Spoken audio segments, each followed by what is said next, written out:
I went to preach in Kaduna, as a city in the northern part of Nigeria.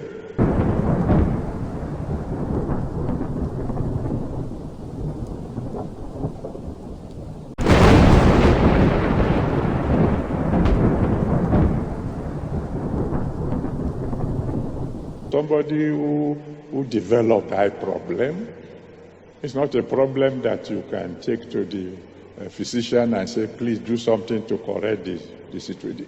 The fellow came without eyes. He was born without eyes. But the Lord touched him. He woke up a blind man.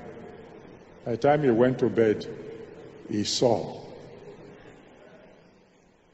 And I can tell you stories upon stories. Maybe I just tell you one or two.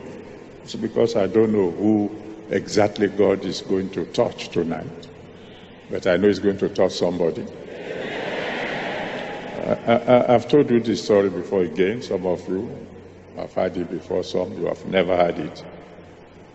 I went to preach in Kaduna, as a city in the northern part of Nigeria, in another church, not our own, and I spoke on faith. By the time I finished, the pastor asked me to go and sit in his office while he was attending to some people. And then he put somebody at the door so that I wouldn't be disturbed. As I was settling down in his office, I heard a woman arguing with the man at the door. I want to see the pastor.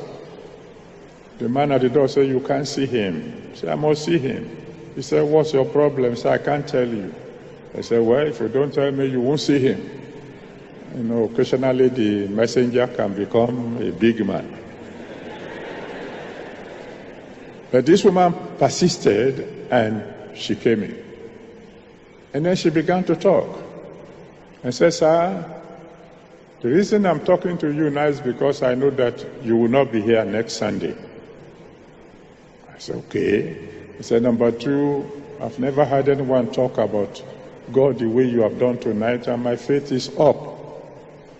He said, so I can now tell you my problem. I said, all right, what's the problem? You know, she came in dressed like, people of the other faith, wrapped all over, you could only see the eyes. After she had made the introduction, she removed the covering, and I shrank back because she was a leper. All over the face, horrible sign of leprosy. So I shrank back. Woman, what are you doing? Why didn't you go to the hospital? He said, I have 2 sons. If I go, they will send me to leper colony. Then why didn't you ask the brethren to pray for you? He said, I've just told you. If they pray for me and I'm not healed, when they see me next Sunday, they will say, here comes the leper. But you won't be here next Sunday. So if you pray for me and I'm not healed, you won't be here next Sunday.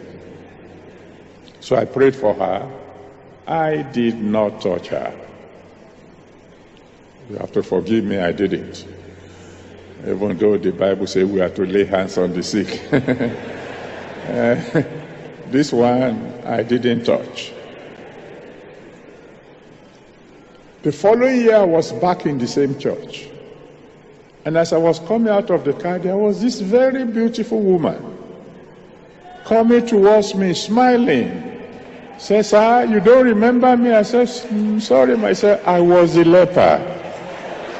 But your God healed me.